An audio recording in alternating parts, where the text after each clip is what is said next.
My name is Rinka Stahuliak. I'm professor of French and Comparative Literature here at UCLA.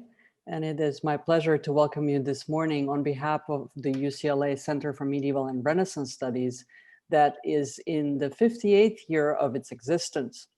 The center promotes and sustains transdisciplinary studies of the period from late antiquity to the early modern era. And since 2019, it includes the spatial coverage of the globe beyond the traditional understanding of the European late antiquity, Middle Ages, and Renaissance, thus formally making connections that are true to the time period from Africa to the Pacific Rim to East Asia. And for years, the center has supported research in antiquity as well, and we pride ourselves in grounding research and teaching across the longest temporal span and widest geography unique position on this campus, but also in the UC system. Today's book launch of Bodies and Maps on Early Modern Personifications of the Continents couldn't therefore fit better with the center's embrace of the globe. In fact, and allow me here to do some self-promotion, today's event is part of our quarter-long focus on the ebbs and flows across the globe, which we continue with our next February event to be held on the 19th. The event is called 1521, Making the World While Breaking the World. Alongside this event, we are publishing a series of op-eds and podcasts in our reflection series on the colonization of Mesoamerica and South America and the colonization's continued effects. I'll send the links later in the chat if you're interested. So thank you to our discussants today, the two co-editors, Louise Arizzoli and Marian Horowitz, who after a successful 2018 conference organized under the auspices of CMRS, produced a beautiful and interesting publication that you can also, if you have VPN privileges, you can also access through UCLA's Young Research Library. Louise Arizoli received her PhD from Indiana University in 2013. She is an instructional assistant professor of art history at the University of Mississippi, and previously she was acting curator for Western art before 1800 at the Eskenazi Museum of Art at Indiana University. She also held a junior fellowship at the Frick Collection Center. Her research interests focus on museum studies, the history of collections, the art market in the United States and in France, as well as the four continents allegories in the early modern world. Marian Horowitz is professor of history at Occidental College and an associate of the center. Her Seeds of Virtue and Knowledge won the Jacques Barzin Award in Cultural History. Among her previous co-edited books are also Renaissance Rereadings, Playing with Gender, A Renaissance Pursuit, and Politics of Gender in Early Modern Europe.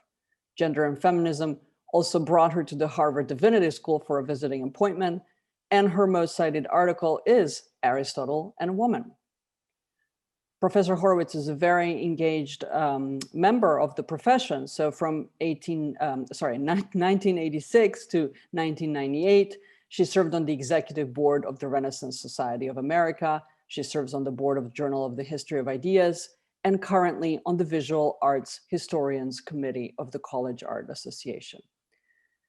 So we are recording this session, as you know. There will be a brief presentation and conversation between Louise and Marian to start us off. We will then open the conversation to the audience with a Q&A. Please either write your questions in the chat or just put your name in, and we will call your name so you can ask it directly.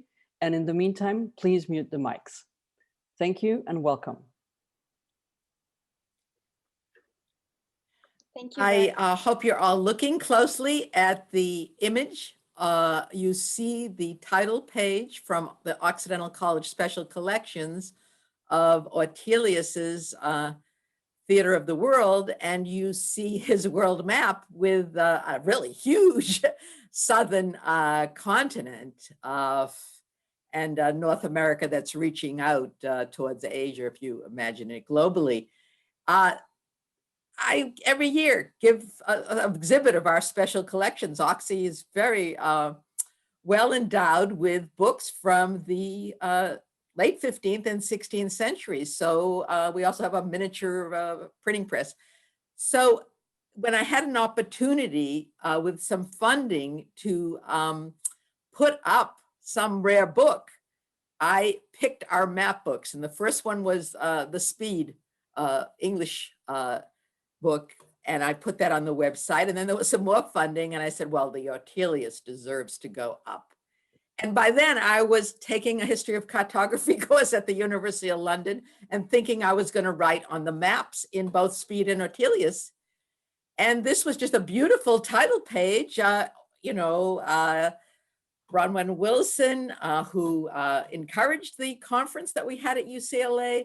When she wrote an afterword, she focused on ornament. Well, guess what? This was just ornament to me. I didn't even think about the figures. I mean, it is standard in the Renaissance to have a kind of a Roman archway so that he could put his title in Latin here, or in there's French edition in French, or German, Dutch, whatever. It was convenient for Ortelius. Okay, and I'm trying to go to the next slide. Next. Okay, let me go back. Previous, there's one between the hair. I'm in Paris. I like to travel, and I'd been to the Musée d'Orsay before. And this time, in front of the Musée d'Orsay, were these 6 magnificent continents. You could see Europe on the left, and then China, and then Africa, America divided into 2, North and South, and then the indigenous of Australia. And at that moment, I thought about the Ortelius and realized something I hadn't realized before. So I had to seek out a person who could help me on this whole subject of continents. And I read a fantastic dissertation on Hyde, and it was Louise Arizzoli. And so at the RSA, we met. Louise? Yes, thanks, Marianne, for your introduction, and thanks to the CMRS for hosting us today. I chose this specific image that is perhaps the best known image of continent allegories in the Renaissance as an example of Hyde's collection. It was one of these images that triggered my interest of the collector behind. James Hazen Hyde collected hundreds and hundreds of these allegories during almost 30 years of his life, wandering through Europe and collecting various media across time periods.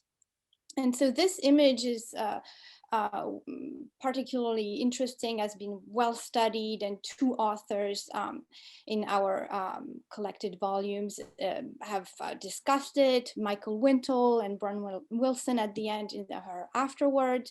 And it's really a good sum up of the stereotypes that are conveyed through these allegories, notions of race and gender that are surfacing between the European conqueror and the passive land to be conquered and to be named. As we can see here, America is being named by Amerigo Vespucci, and also the print is very famous as well. It's part of the series of the Nova Reperta, printed a little bit later, that are summing up the modern invention. So the discovery of America is an invention, is part of these invention of modern times. So yeah. If I could move now to a bigger image. So Occidental College was very generous, and I used travel grants. It was in January that I got to the Farnese Palace in Caprarola. I mean, we don't know for sure if the Ortelius was known there, but likely was.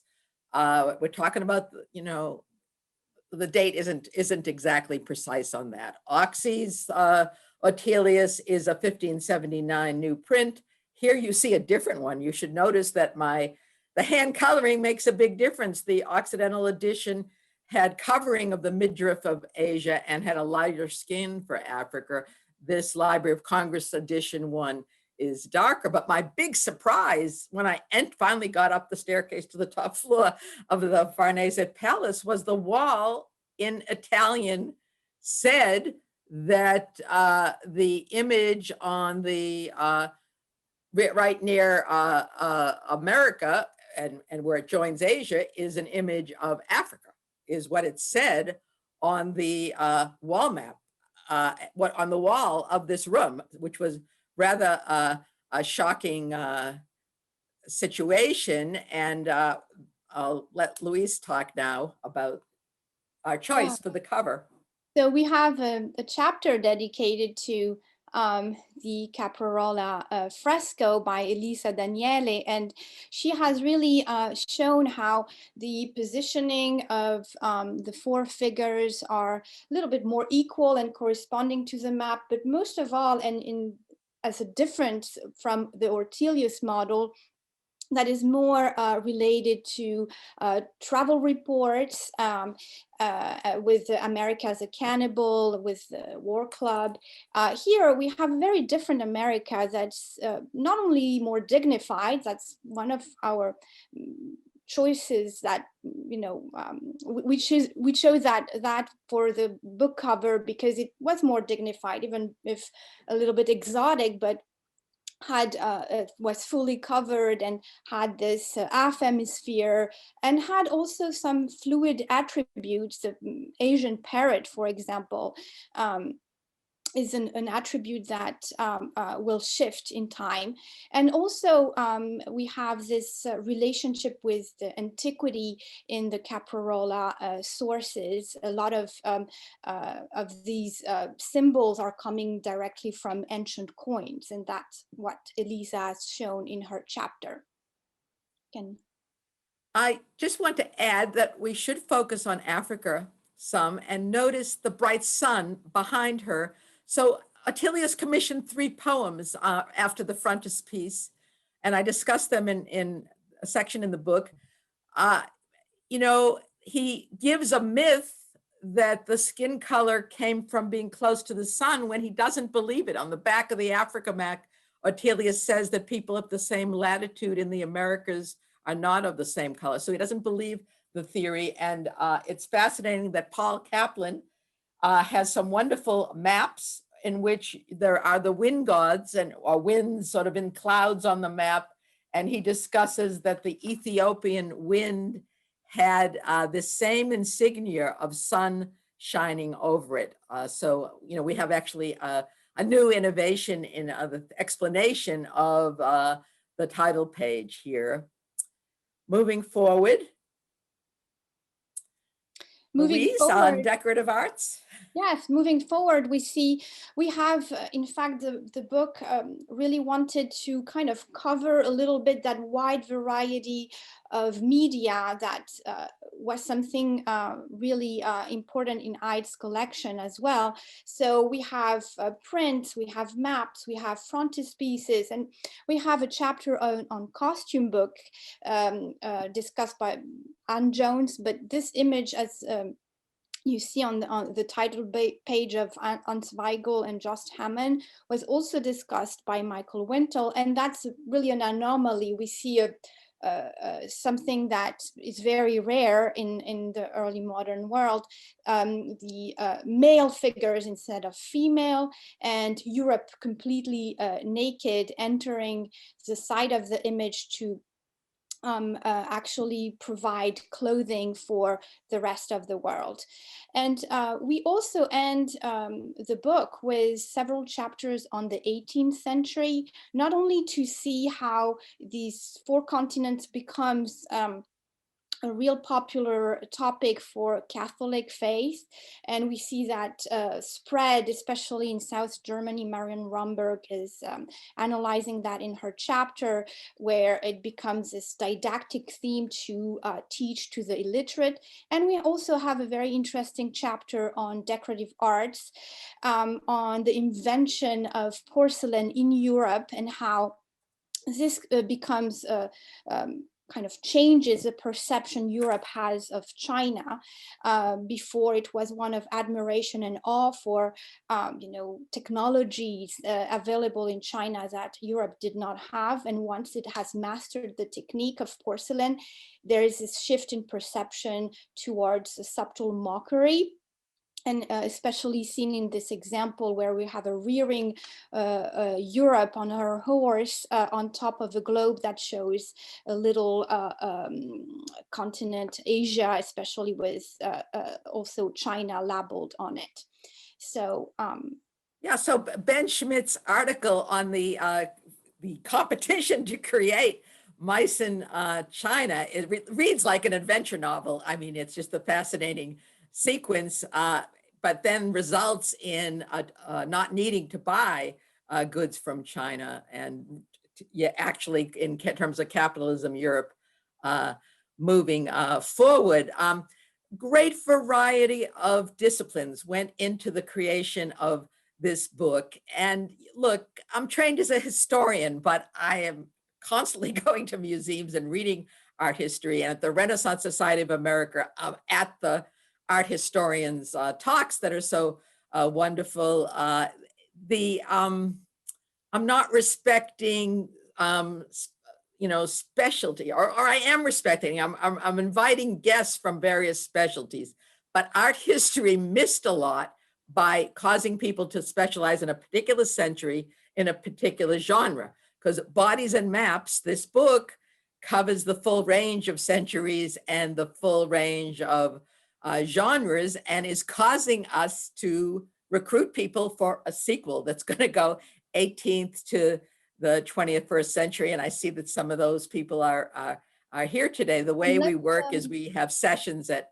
various Maryanne, conferences. let's finish up with your image on the of the float of the Heights Foundation. Why did you choose a specific image from the contemporary world to end your chapter 1 on your interpretation of continent personification? Well, the first piece I put out about the continents was in the Encyclopedia of Race and Racism, in which I argued that the continents theme upheld human dignity. I was looking for a topic about women of the world, and I had that viewpoint, but the editors chose not to print the Aetolius title page, instead to include a map of Africa and another map in the article.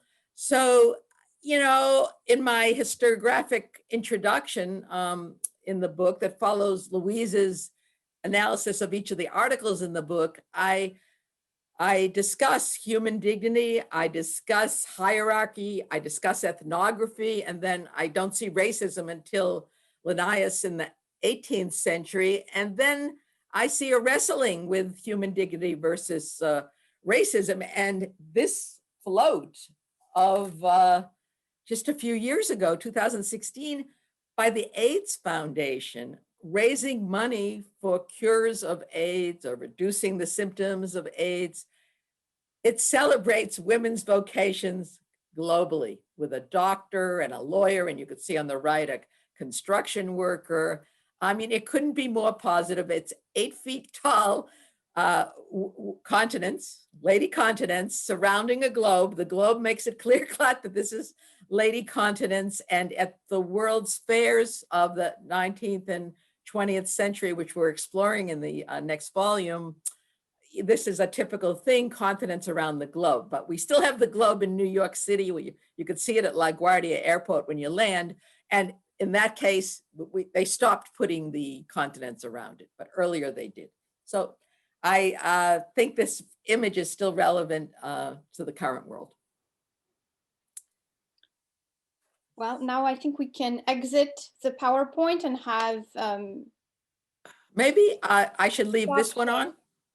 You just, no, stop share the PowerPoint so that we can stop, see our... and I'll be here if somebody needs it again. Yeah. Thank you both for this presentation. I'm going to invite our audience to start asking questions, but while we wait for you to process the presentation, I wanted to ask you, Louise and Marianne, to just reflect a little longer. You sort of indicated that the disciplinary divisions, right, the disciplinary breakdowns have, in a sense, prevented or have stood in the way of this kind of research and this kind of work that you have produced and that you are going to continue with the sequel. So can you just sort of perhaps tell us how what you've done corresponds or not with trends in research that we are seeing today, or that we're not seeing enough of? Well, I think what's real important is we do respect discipline and speciality rather than taking on the project for the two of us to write. We sought out experts in costumes, expert in history of cartography. I mean, Chet Van Dusen is just so outstanding that I took his lead and went to the Library of Congress, and I went to the map room at Brown, and I spent time in the New York Public Library map room, but I concluded that that's not the expertise, that I can master. His is. So respecting this, and that Ann Jones could teach literature as well as study costume books. I mean, we sought out experts in the field. We respect that, and but want to take on something that has chronological spread and genre spread. Yes, and I mean, there are definitely some important studies before us. Michael Wintle, of course, Image of Europe, has started this inquiry way before us, but also important exhibitions like Hugh Honor exhibition in the 70s. It's there, but it's difficult to see the four continents all together. Generally, there is more interest in one aspect or in one discipline. I think we really wanted to have this connection with different fields and have this variety, but that's not certainly something we started. I mean, if we go back to James Hyde, I tend to go back to him quite often. He really had this broad view of the topic, with assembling this huge photo archive and collection on the topic. So it's really iconography requires this broad spectrum of inquiry, where all discipline can add a piece in the story. So, I went to grad school wanting to be a historian of ideas, studied the Renaissance for its revival of antiquity and its ushering in the modern world. And the art history classes that I took, I was interested in Panofsky, Warburg, iconography, which I think is very closely related to history of ideas. But I also want to give credit to UCLA and to Freddie Capelli and Michael Allen. Yes, First Images of America, a conference planned in the late 70s, early 80s. That was an international conference where I spotted that the members of the Renaissance Society of America board were there. You would only hear about them, after reading an RQ, and I decided to have a national conference of the Renaissance Society of America.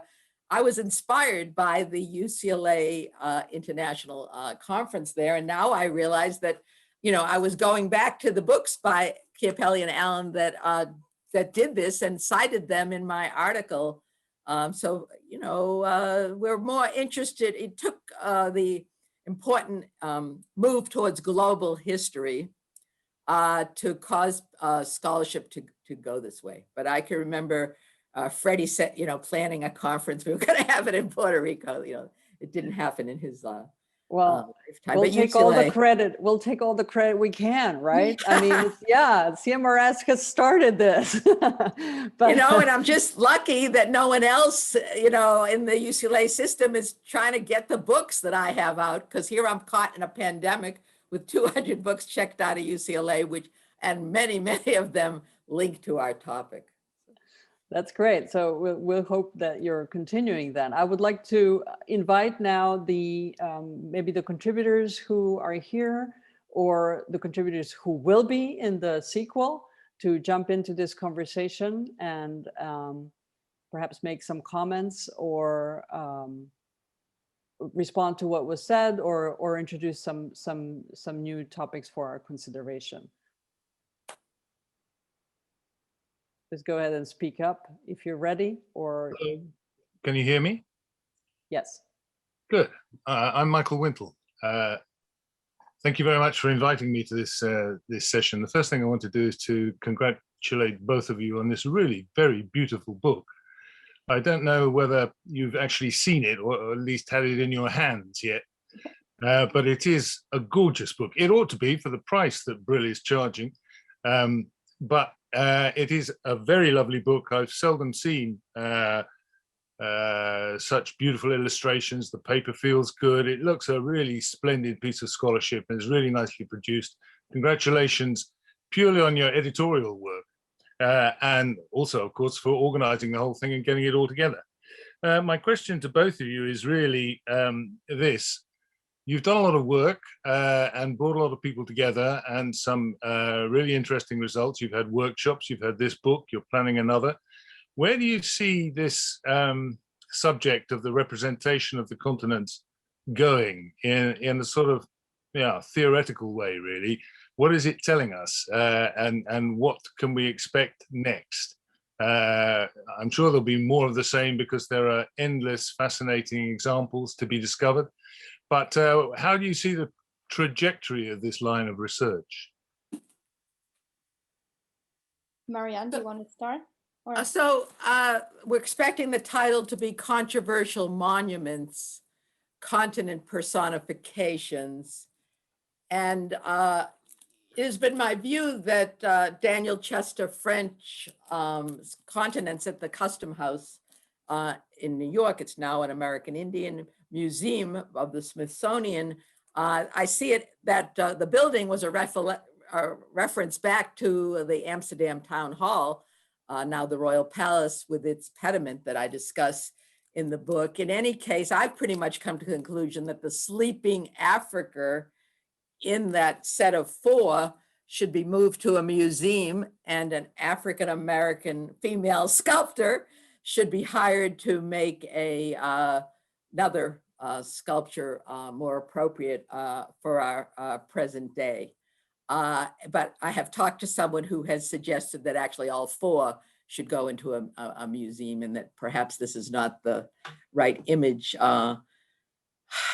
for today. So I'm most disturbed about the use of it in the 19th and 20th century world's fairs, so that those 6 continents, the reason they reappeared at, why I hadn't seen them at the Musée d'Orsay and then they were there, is because they were in a dump in France. There had been a protest against them, but boys were shooting at them along with the large elephant and so forth. So that's the one case where there actually has been a big controversy about continents, but I'm looking. There's also several other ways we can continue with the topic. I mean, of course, a lot of has been said. We know now enough to perhaps move forward from the variations of the iconography throughout time. There's a couple of ways we can go into the modern world, the contemporary world, also by finding more positive responses in contemporary art that deal with this disturbing past, perhaps, and have reflected on this imagery and transformed it into a more positive, inclusive view. I think that's a very important topic for us today in the world we live in, how this has transformed, how contemporary artists have reflected on that. But also more on the art history, a kind of iconography.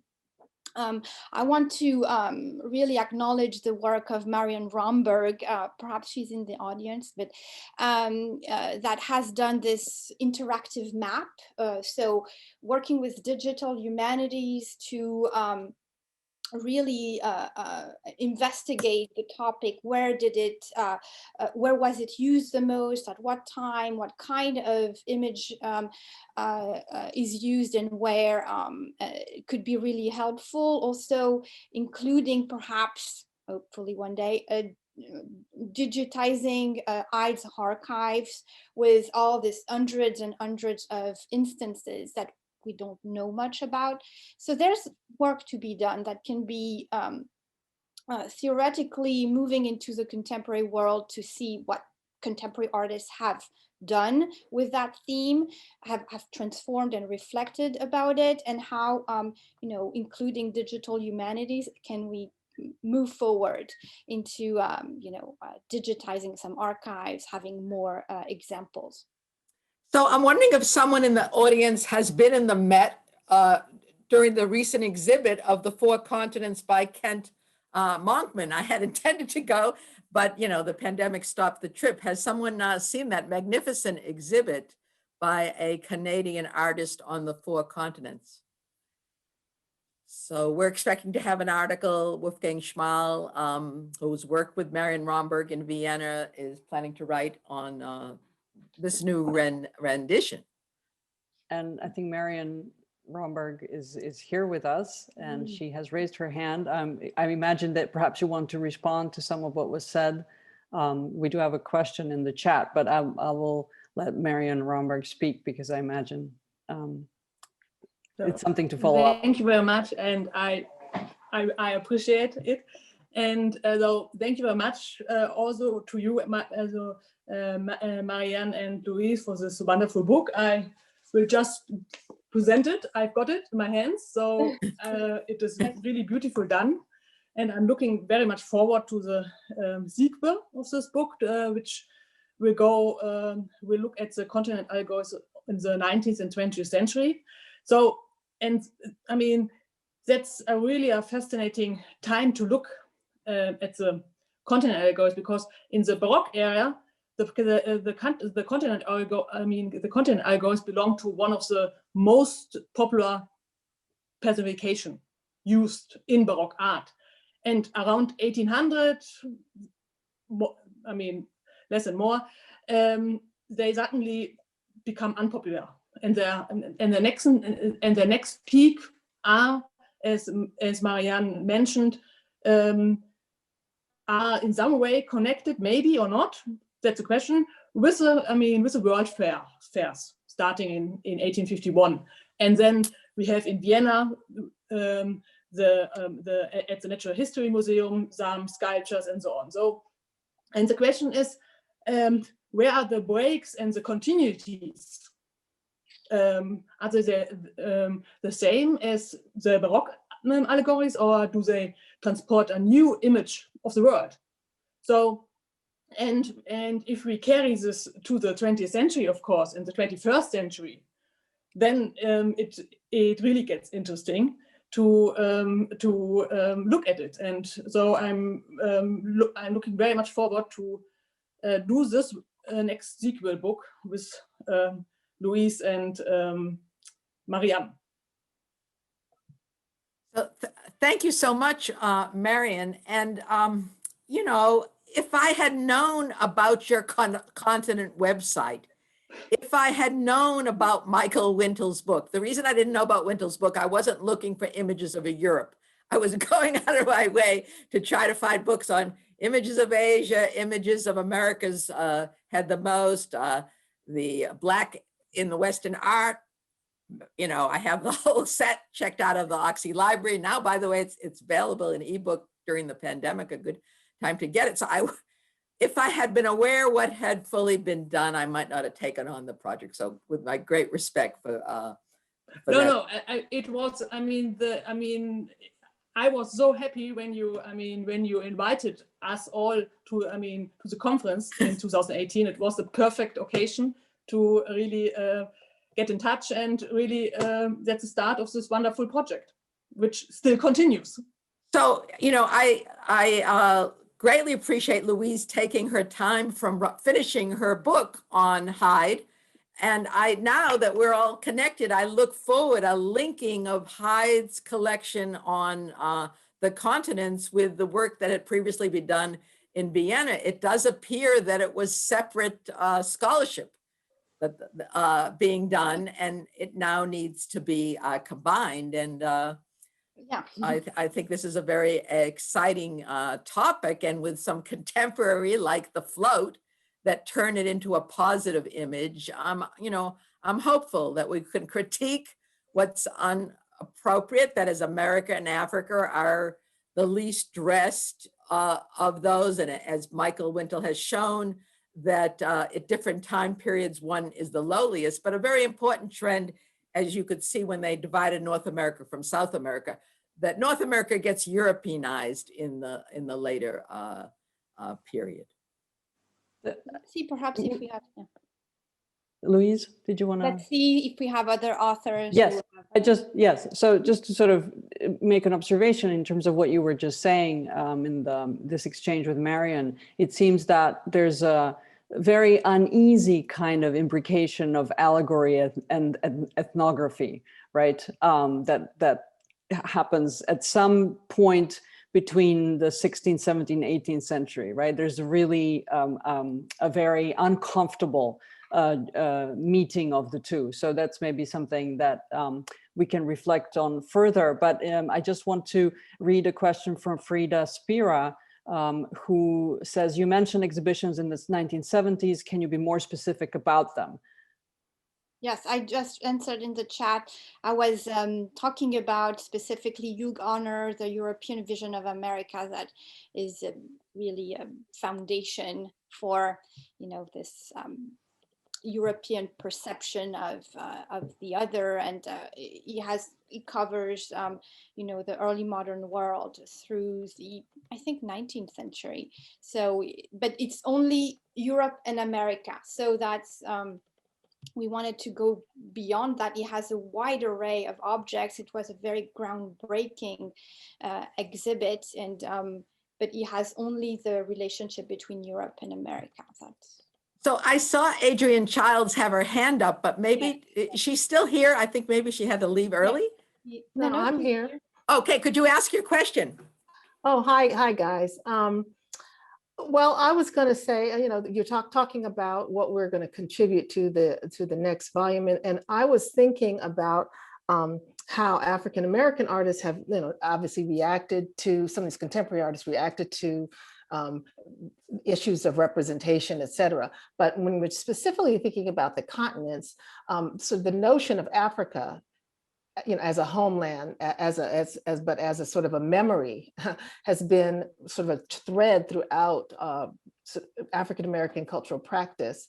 And I thought it would be interesting to sort of investigate how Black artists in the 20th century have really embodied Africa, and what sort of meanings what has it done. They're coming to it from a space of marginalization. They're American, but they're looking and thinking about what Africa has meant to them. Of course, there's the famous poem, "What does Africa mean to me?" And they're really trying to not only work that out, but use it as a political tool. So I'm looking at sort of this personification of a continent in the practice of African Americans in the volume. So I think that's one way, because someone asks, well, how do you start moving this beyond? How does it change and shift? And it becomes a political tool. I mean, there's always representing, a lot of times African American artists were reacting to the way they have been represented. There's back and forth and push and pull. And so I think we'll find that in my recent exhibition I did, there was a painting by Lois Mailou Jones called Africa. And it was a very unusual painting, but I thought, well, there's a lot of paintings just called Africa. So how are we representing them, and what are we trying to do with that? So that's one way of looking at. So Adrienne, I really thank you for have some recordings out there. That is how I first found your work, with the with some recordings, and then your books, so that your expertise on African and particularly African American arts, is so very, very important for our study. We have found a historian of geography from Japan who's going to work, but he works on European items. I still am searching for someone who can talk about images of Asia, taking into account Asian views of that. At the Art Institute in Chicago a few years back, I think the RSA was there, I saw the panels, 4 panels in Japan of the 4 continents, and those kind of wooden panels also were in Mexico. And so there's been some research on that topic, but it's a European motif that comes in from, I think, the Christian missionaries.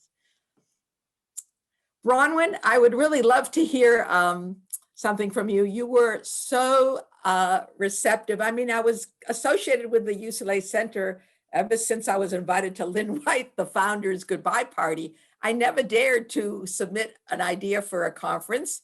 And then, you know, I came to you with my ideas and you were just so hospitable. And I think even the, you know, putting bodies and maps first, rather than early modern personifications of the continents, was your really excellent idea. And in Amazon, when you look up our book, Bodies and Maps, you come to maps and their shapes. And, you know, I think it's a kid's book, and it's just a very appealing aesthetic title.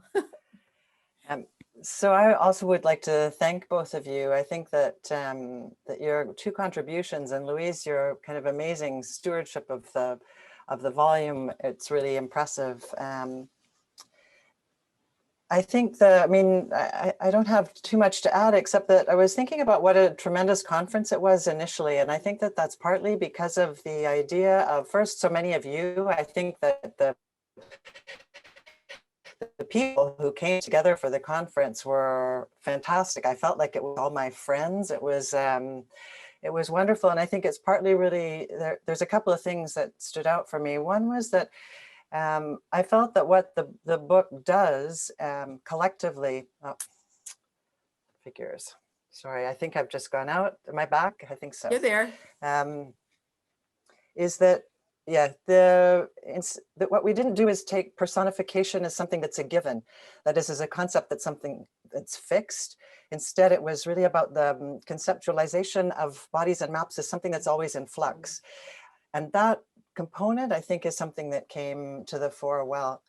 The other thing that I was fascinated by when reading all of the essays was really how interesting Hyde's system of cataloging was. And that was really, for me, an eye-opener, and kind of consolidated some thinking really about the early modern period, which is the way that he organized things in boxes according to media instead of, say, artists or historical periods. One of the things that does is it really invites different kinds of questions.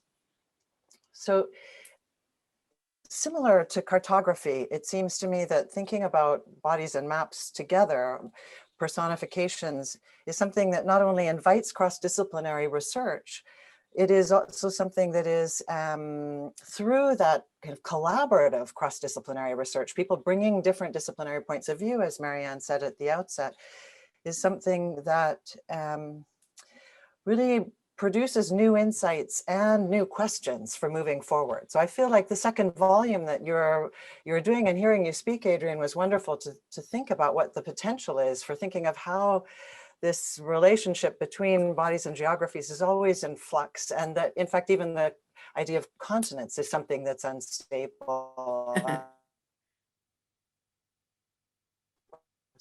We may have lost Bronwyn. Yeah. So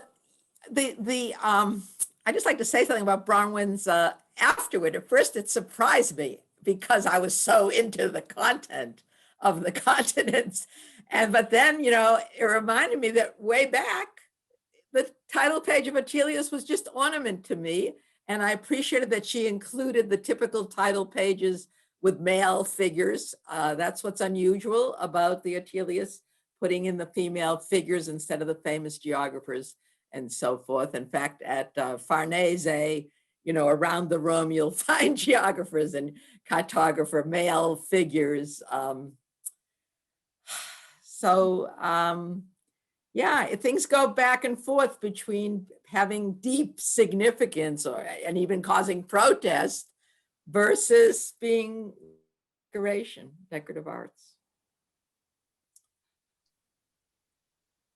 I see in our audience two of our authors, particularly I see Ben Schmidt, who already had been a friend of the UCLA Center, who I knew way back, you know, at, I think it might've been Chiapelli's conference, and Mark Rosen, who has spoken at, when he worked at the Medici Archives. I first met him speaking at the UCLA Center. So, you know, Mark moved on to talk about the Civitates Orbis Terrarum, in which only one frontispiece focuses on the continents, and he felt that it was an echo of Ortelius. But I gotta tell you, in the UCLA reference room is this contemporary translation into English that had many pictures. I think for the second volume, I'm going to track down how they got these pictures of the continents. And you know, it's a beautiful book, and it's you know, multi-volume, and it appeared in multiple languages. And the Huntington even has it on display in its history of science. So it was very important that Mark Rosen focused on the one authentic image in the original. And by the way, we can go up to Stanford. It's map room. It has a fantastic new map room, and I looked up that volume in particular, as well as Ortelius's work on the, you know, creating a published text of the ancient Roman map. So that's a new resource for us, the Stanford Cartography Center. But any comment from either Ben or Mark? I mean, I'll say something. I want to thank you both for putting this book together. And I have to say that in the process of the conference and putting the paper together and reading the others, I felt like my thinking, like, it was definitely expanding. Like I came to it with sort of this maybe is echoing what Bronwyn said, but I came to it with a maybe slightly narrower idea of what this was about than when I left, you know, and I feel like there's a lot, like I was originally attracted to this, not really from the cartographic angle, but because I had done this work on the Quattromori, on the four slaves of Livorno, and the base figures were often likened to continents. And I kind of had done some research on those statues that were at the base of French monuments that were continental, as well as on Bernini's, you know, fountains and things like that. And so I was sort of thinking in those terms, and as well as how does that get represented in print, and sort of what are the takeaways from that? But I think I've just come out of this with a much wider view of what it means, that it's not a fixed thing, and that it doesn't just map onto one type of figuration or allegory. It has a lot of resonances. And I think I was just impressed with who you gathered and how you kind of managed this conference and brought us all together. I think it was a really beneficial process. So thank you. And I'll add my thanks as well to both you, Marianne, and Louise. It was terrific to be brought together back in the day when people actually were together, which seems so long ago. And Bronwyn, hi Bronwyn, I haven't read your afterword, but I can't wait to read it. But thanks to the two of you for organizing and for editing. It was wonderful to see all of you in person. Two things occurred to me, but one is looking backward and the other is looking forward. Just by coincidence, yesterday I read for a graduate seminar, and read means like turn pages very, very quickly. I went back to Metageography. That's the book by Martin Lewis and Karen Wiggin, which of course questions the idea of continents and how we imagine them. And I read it together with Ayesha Ramachandran's book on world making, which for those of you who read it begins with Mercator and an idea of conceptualizing a world versus continents, which suggests that these ideas are kind of forever rich. We can keep questioning them and looking at them and wondering how they come into being, which is of course not new to Michael, who gave us a vast view of Europe over the ages in his book. But I want to pick up on something Adrian said, and that is thinking about race in the modern versions of continents. But I think that what we do as historians is we look at issues again and again and again. And I think now we're very much aware, we have been aware for a while, of race in the early modern images as well. And looking at these with that perspective, not just that there are continents, but the continents, of course, are making arguments. And the racialization of Africa and America, and for that matter, of Asia is interesting. And I think that's a topic maybe that we can revisit at some point. But it's one that I'm not sure got picked up in the volume as much as it could have been.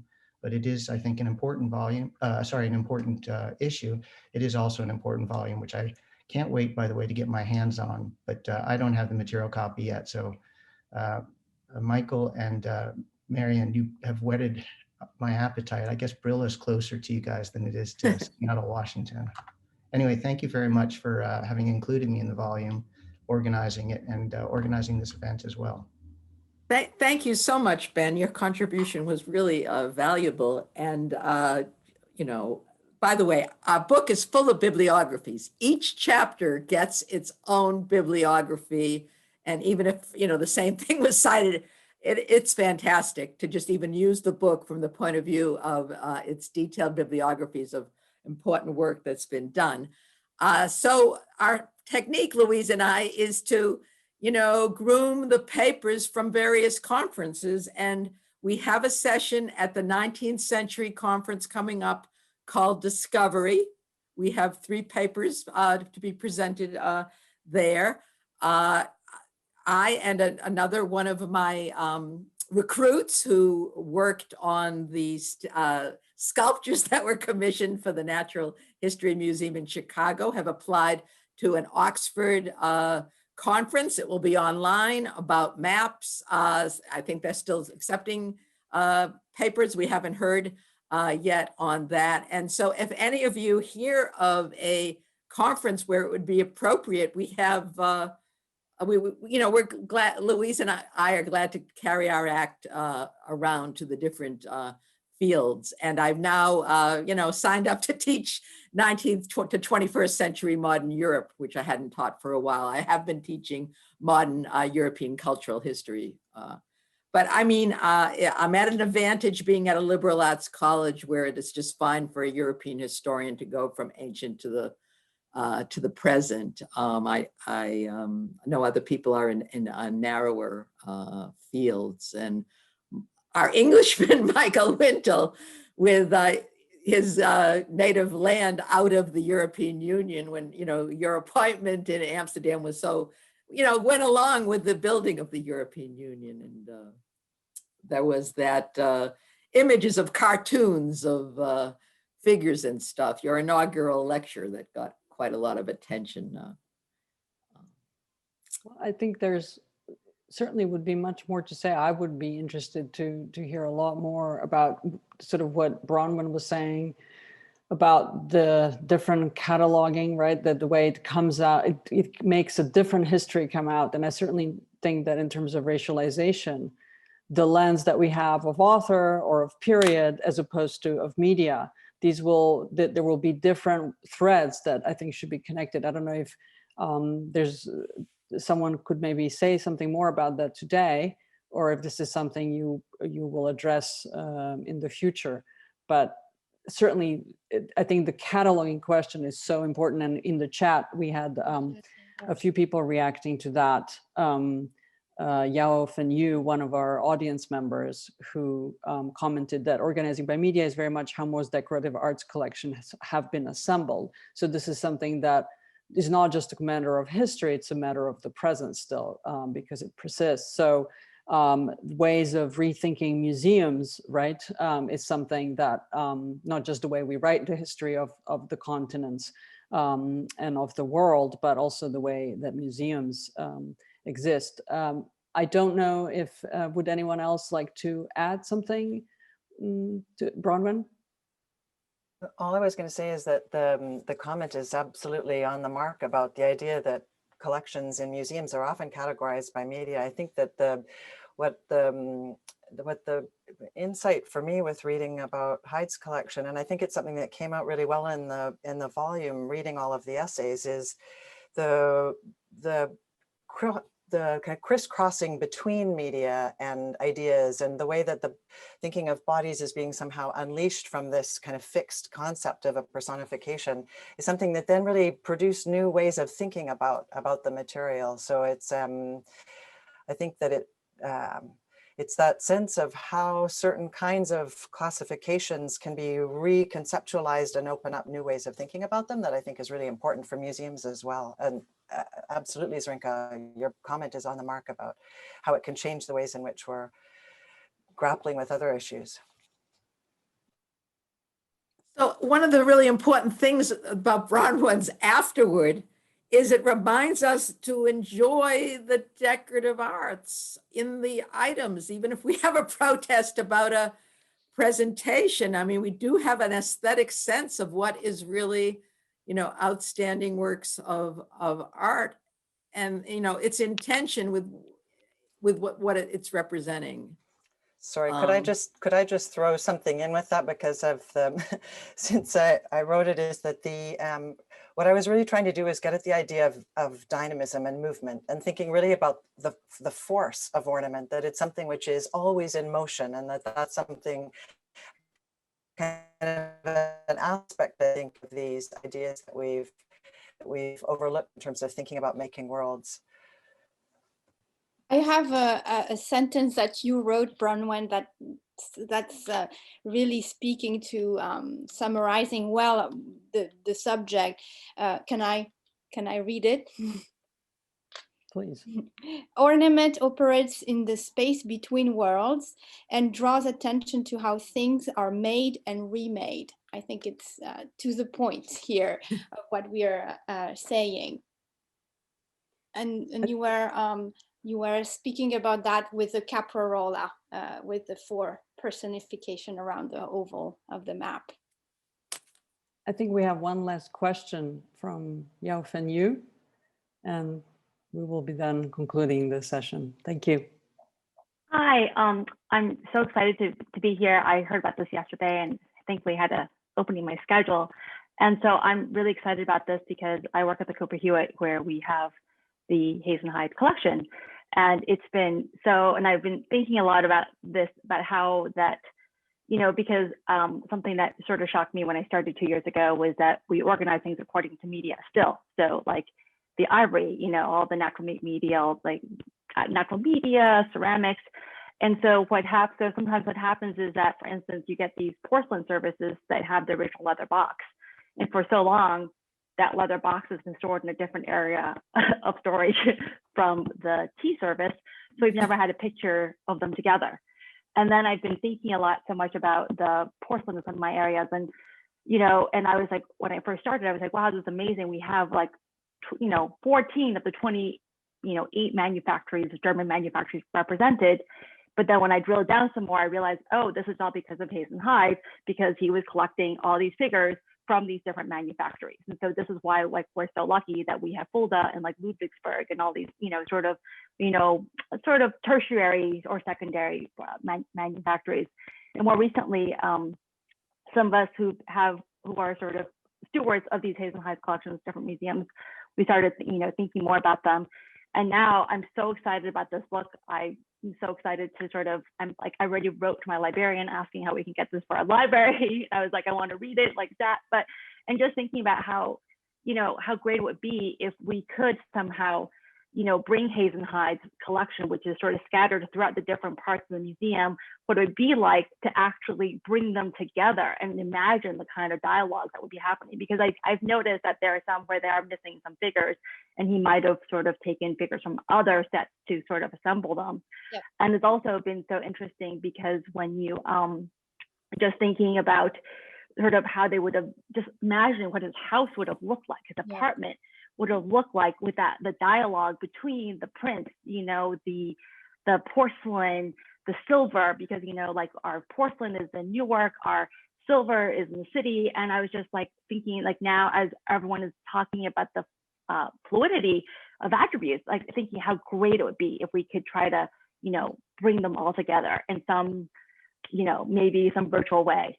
I have some photographs of his cabinets with all the display of the different porcelains, but I don't have images of his interiors, unfortunately, but I have kind of reconstructed the display through his notes. And in fact, it's dialogue of drawings and porcelain and different media all in this entire house. He has displayed his 4 continents. So Yeah. And no, so I'm also just to say that, you know, getting back to it too, that sometimes quality wasn't always a criteria, unfortunately. So this has been interesting to try to work out, right? Because it was just like, if you're just collecting, I mean, thankfully, I would say 75% really great, you know, great quality, great condition. 25%, you're like, ugh, like, what do I do with this? I'll never be able to like display it. And, you know, it's kind of serious condition issues, but it's been really, you know, so I'm so looking forward to this book as we think more about trying to activate that part of the collection. Yeah.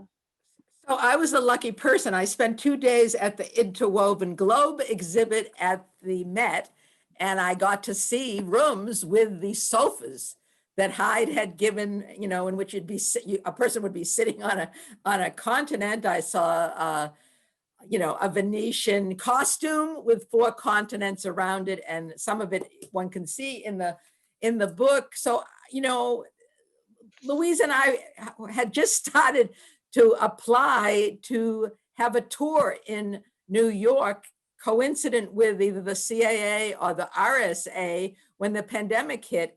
And now I think the best way would be an online visit to the various locations which have the best of Hyde's collection. I think we could make sort of an online featuring Louise in this. I'm a secondary person on the Hyde collection, but I would also like a visit to the trustees' room in the New York Public Library.